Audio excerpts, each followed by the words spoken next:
Dear students, I am Pankaj Kumar Mishra, assistant professor in zoology, government PG college Dholpur.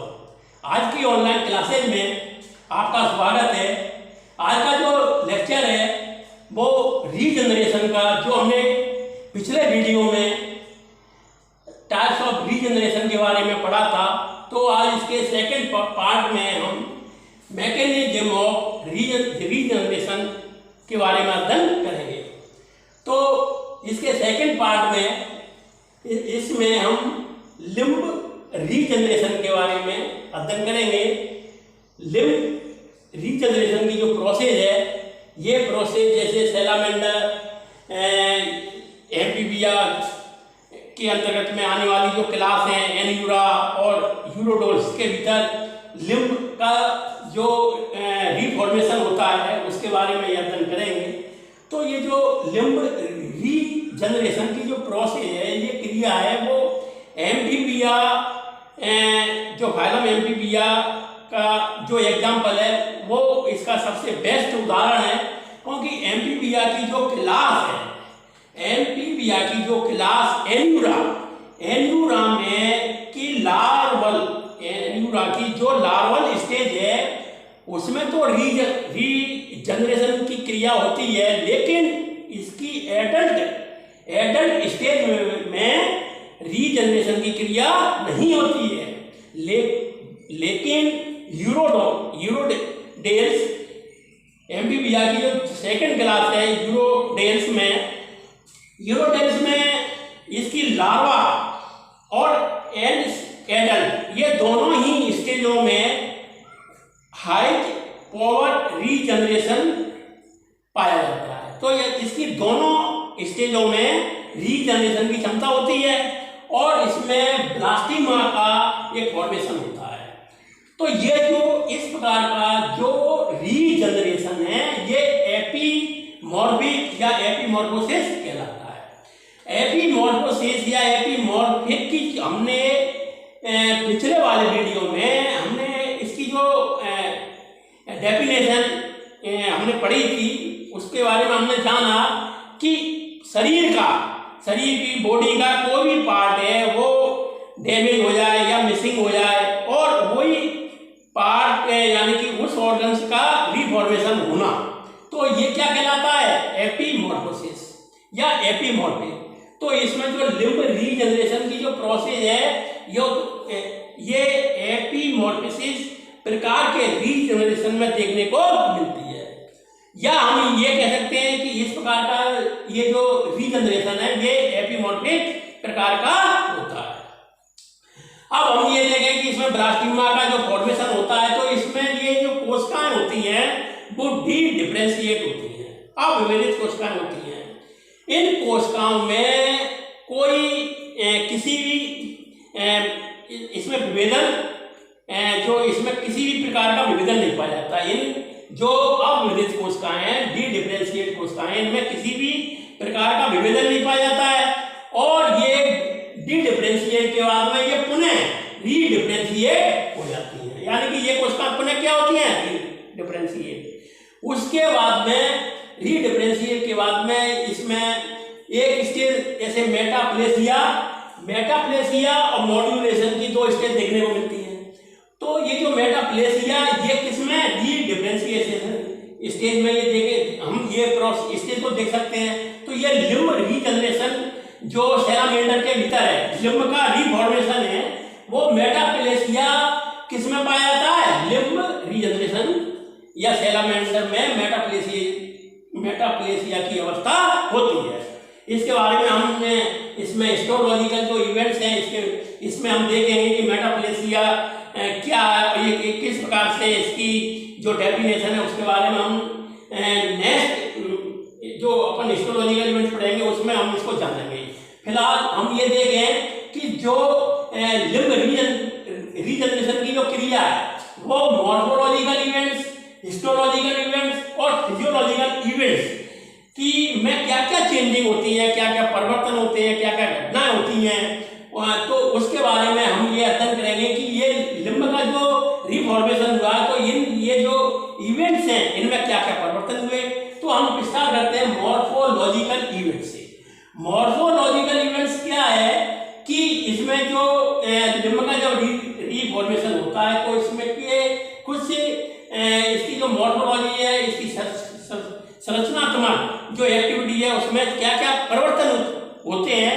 तो इसमें सबसे first है bound healing.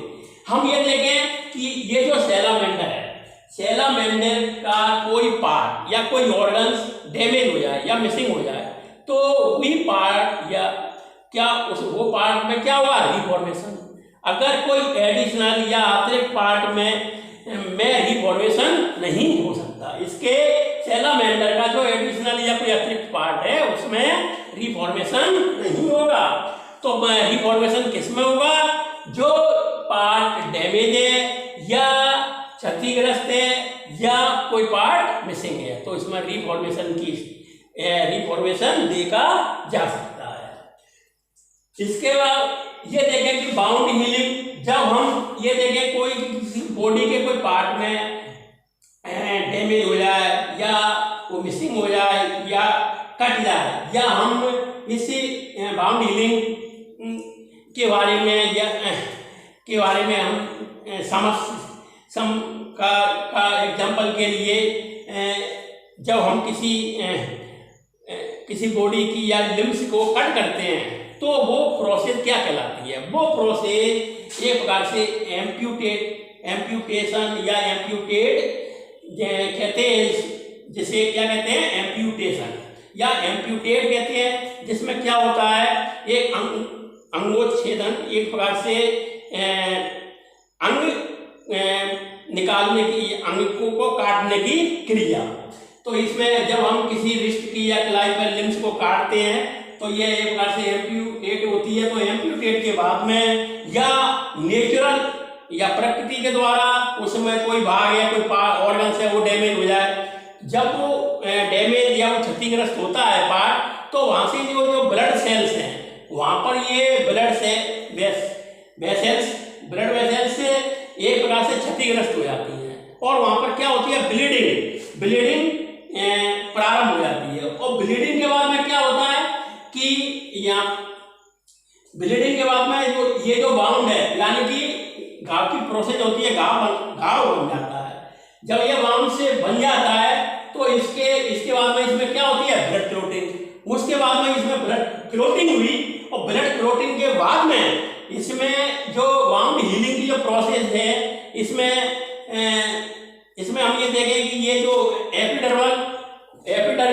Dermis और ये मृत कोशिकाएं ये बाउंड के चारों ओर इकट्ठी हो जाती हैं। जब ये बाउंड के चारों ओर इकट्ठी हो जाती हैं तो ये बाउंड हीलिंग की जो प्रोसेस है, ये जो प्रोसेस है वो 6 से 12 घंटे में ये प्रोसेस कंप्लीट होती है, घाव को भर दिया जाता है। तो ये बाउंड हीलिंग प्रोसेस कहलाती है। इसके बाद में जो नेक्स्ट है फॉर्मेशन ऑफ ब्लास्टिमा। जैसा कि आप इस डायग्राम में देख रहे हो कि जब हम किसी बोन्स को क्या करते हैं, ब्रेसली कट करते हैं तो ये मसल्स है, कनेक्टिव टिश्यू है और ये क्यूटिस है और ये एपिडर्मिस है।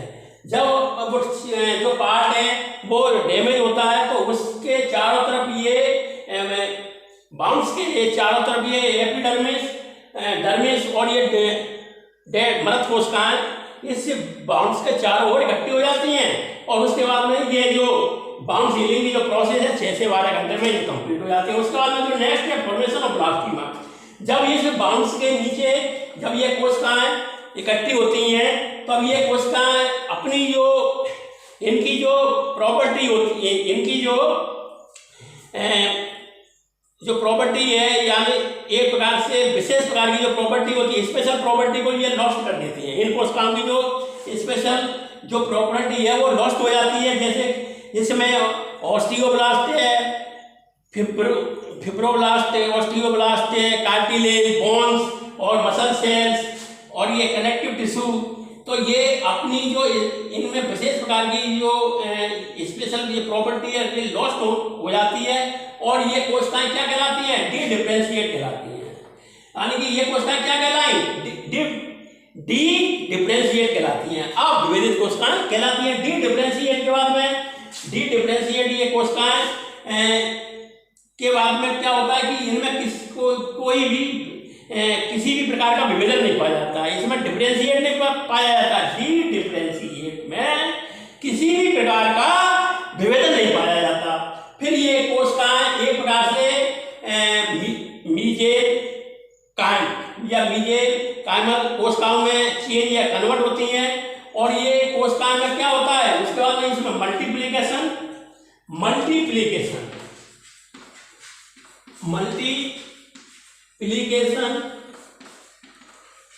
और प्रोलिफरेशन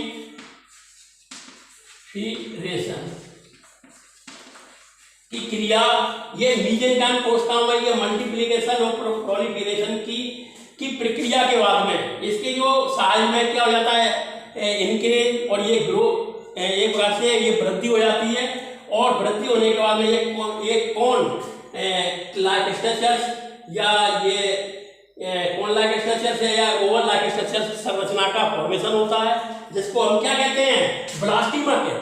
क्या कहते हैं, ब्लास्टिमा, या रीजनरेशन बड भी कह सकते हैं। तो ये रीजनरेशन बड या ब्लास्टिमा का फॉर्मेशन होता है, तो इसमें कोशिकाएं क्या होती हैं, मल्टीप्लाई होती रहती है, यानी कि इसमें मल्टीप्लिकेशन चलता रहता है, और ब्लास्टिमा, और इस ब्लास्टिमा को उपयुक्त स्थान के लिए या उपयुक्त साइज के लिए कितने अपने ये साइज में इन कोशिकाओं की वृद्धि करेगी। तो उस जैसे ये अपने साइज में फैलती हैं, ब्लास्टिमा अपने उपयुक्त साइज की स्थिति प्राप्त करने के लिए ये इंक्रीजिंग होती है, अपने साइज में ये वृद्धि करती है। उसके बाद में इसमें रीडिफरेंशिएशन, ये रीडिफरेंशिएशन की प्रोसेस शुरू हो जाती है।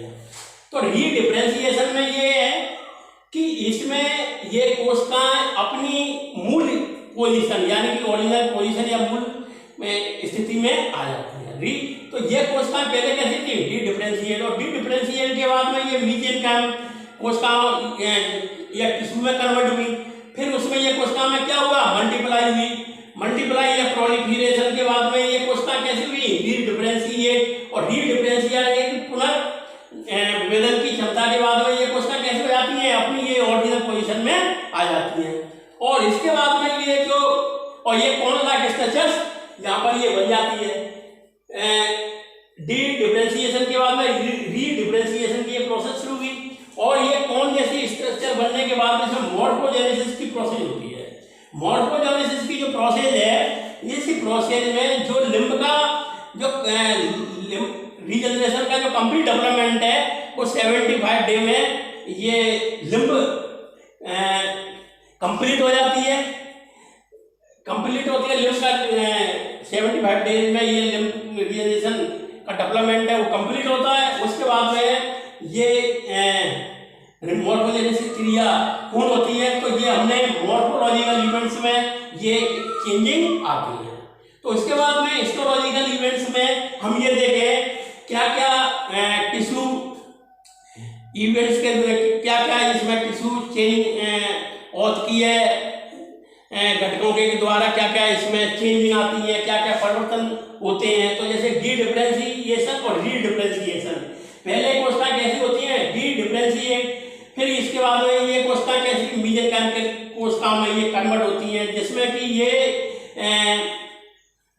Fibroblast, osteoblast, cartilage, bones, muscles, connective tissue अपनी ये प्रॉपर्टी को लॉस्ट या नष्ट होने के बाद में ये कोशिकाएं डी डिफरेंशिएट या एक प्रकार से एम्ब्रियोनिक सेल्स या प्रारंभ भूरिया कोशिका के समान हो जाती है।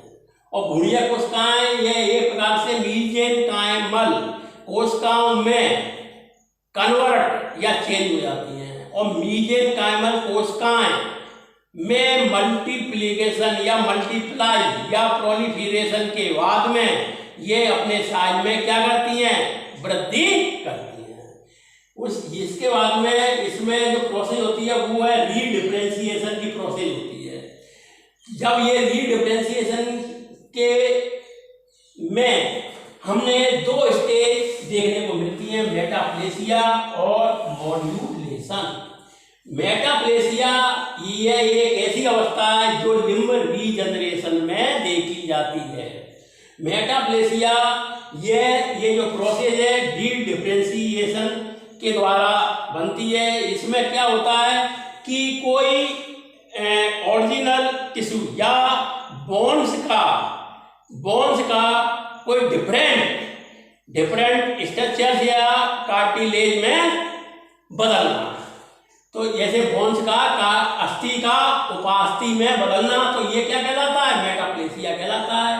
मॉड्यूलेशन स्टेज ये एक ऐसी संरचना है जो संरचना डी डिफरेंशिएशन से पहले थी, वही संरचना री डिफरेंशिएशन के बाद होती है। तो इसमें कोई भी चेंजिंग नहीं होती। तो ये मॉड्यूलेशन है। मेटाप्लेसिया ये जो स्टेज है ये लिम्ब रीजनरेशन में इसको देखा जाता है। इसके बाद में इसमें फिजियोलॉजिकल इवेंट्स होते हैं। एक तो होता है कैटाबॉलिक, सेकंड है आपका एनाबॉलिक। कैटाबॉलिक में विखंडन की क्रिया के दौरान इसमें जो पुराने प्रोटीन है वो एक प्रकार से क्या हो जाते हैं? क्षतिग्रस्त हो जाते हैं।